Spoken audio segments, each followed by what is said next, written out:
When Ernesto took his job at Abbott, I was far from excited. When he told me we would need to move to Carnate Island as well, I was not happy at all. But I tried to find a good side to the situation. I've always been interested in the history of unique places. What kind of history would we find on Carnate? This scrapbook project was started primarily to fill my time here, but also so I could record what I had discovered. In my exploration of the island, I uncovered many of Carnate's secrets. Though I record them here, I do not think I will tell the world about what I have found. Carnate is a place whose secrets are best kept to itself. The island. Carnate Island is approximately 3 miles wide and lies some 10 miles off the coast of Maryland.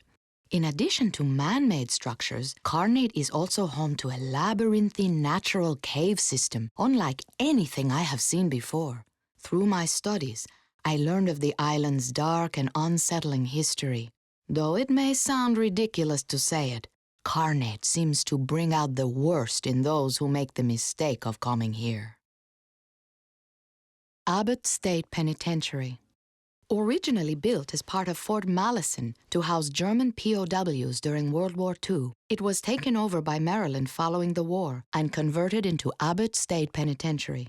Mostly built out of local quarry rock, the prison is now home to nearly 1,000 inmates and has the worst safety record and highest homicide rate of any prison in the Maryland Department of Corrections system.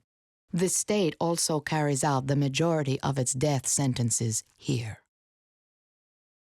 The Death House. The most ominous structure inside of Abbott is the Death House. Electrocution, gas, and lethal injection have all been used within its walls, though only the last is still used today. The Death House is also the prison's oldest structure, built as the administration building when the prison was a POW camp. Its basement was also built during the war, and in it you can still see relics of that time.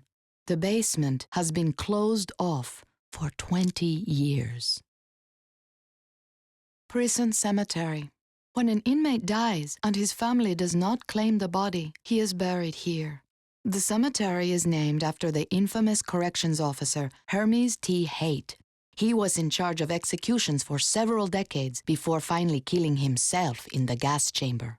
Also buried here is notorious inmate Horace Gage, who savagely killed his wife on a conjugal visit. To me, the cemetery is the most bleak and depressing place on all of Carnate. The Quarry. At the same time the prison started operation, digging commenced at Carnate Quarry. Prisoners were forced to work this quarry for 12 hours a day, cutting the rock that would be used to build the prison walls. Work conditions in the quarry were far from ideal. Inmates who complained were severely disciplined. Carnate Quarry has not been in use since the 1960s, with its mining equipment simply abandoned where it stood to rust and collapse. Cave In. At some point in the mid-50s, weak mineshaft support beams gave way and trapped a number of quarry workers under several tons of rubble. The official story was that the prisoners were killed instantly. Other inmates maintained that the workers survived the collapse, but no attempt was made to rescue them. The inmates were so enraged, they revolted against the COs and lynched 5 of them. What really happened may never be known. The Asylum. On the far western edge of Carnate stands an old Victorian home built in 1877. In 1899, the home was converted into the oddly titled Carnate Institution for the Alienated. This small institution was run by one Dr. Killjoy, whose methods were far from conventional and often tragically lethal. What exactly happened to Dr. Killjoy is unknown, but the asylum was abandoned in the 1930s and has been uninhabited ever since. Burned House. Though I know little about this site, these ruins of an old home are oddly fascinating to me. The small house appears to be from the mid-19th century, and I would say it certainly predates the asylum. Nearby is an old abandoned well that seems to be especially deep. Since the house burned down, one cannot help but wonder if Carnate itself was trying to drive away the people who lived inside it. if one chooses to believe in such things. Slave shipwreck. On the northwestern beach of the island is a massive shipwreck from the early 18th century. The ship carried a cargo of slaves and was en route to Norfolk when it was knocked off course and crashed. Apparently, the traders feared releasing the slaves they carried and instead left them trapped in the hull where they were slowly eaten by rats. How the ship has survived the elements nearly 3 centuries is certainly a mystery. The Bluff. On the south side of the island near Fort Malison, there is a bluff which appears to have been forgotten since the 1940s. Along the ocean side of the bluff are 3 wood posts riddled with bullets to which dead bodies are still attached. This seems to be the site of the little-known 1944 execution of 3 American soldiers. Executed on suspicion of treason, no actual evidence of wrongdoing was ever found. Crashed plane.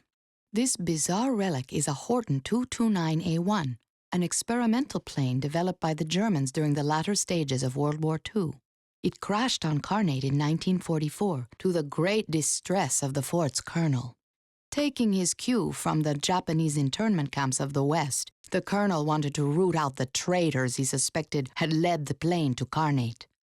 He executed 3 of his own men who happened to be of German ancestry, but who were almost certainly innocent. Why the plane actually crashed here remains a mystery. World War II fort. Built in 1942, Fort Malison served as both coastal defense facility and POW camp. The fort had some 250 men and held approximately 1,000 prisoners. The fort's most notorious story is of its colonel, who executed 3 of his men for treason because a German airplane crashed on the island. A subsequent court-martial found no evidence to justify these executions, and the colonel ended up taking his own life. Old Cemetery. This cemetery is home to the remains of 11 Puritans who were accused of witchcraft and burned at the stake in 1681. Witch burning was all but unheard of on this continent, with other suspected witches, such as those in Salem, having met their demise at the end of a rope. It appears that hanging was not enough for the residents of Goodsmouth, no doubt because Carnate Island is a place that drives people to extremes. Burning site. In the 17th century, Carnate was home to a small Puritan village named Goodsmouth. In 1681, for unknown reasons, a 13-year-old girl accused several townsfolk of witchcraft. Joined by 2 close friends of hers, the trio formed an unholy alliance, which led to the burning of 11 people, all of whom are interred nearby. Shortly thereafter, the girls mysteriously disappeared. This is the place where those terrible burnings occurred. The Lighthouse. The lighthouse is the oldest standing structure on Carnate Island. Its cornerstone states its date of construction as 1834. The light was originally oil-powered, but since the 1950s has run off of a nearby generator. Similarly, the lighthouse's rotation was originally powered by a system of gears that would periodically need to be recranked. To this day, when the power goes off, the motion needs to be restarted by hand cranking. The town. Built on the site of the Puritan village of Goodsmouth, this town is home to nearly 30 corrections officers and their families. It has a single dilapidated general store, a small, overgrown park, and a church that for as long as anyone can remember has had no minister. It is generally agreed that no one would live in this depressing place were it not for the daunting distance back to the mainland and lack of ferry service. The docks. The only functional dock remaining on Carnate, this is the sole point of entry for inmates and their visitors, as well as corrections officers, and those of us who happen to be married to them. I remember the first day I came to Carnate. It was raining in sheets, and the ship had trouble docking. I remember thinking the island didn't want us coming here. I've long thought it would have been better if we had turned back then.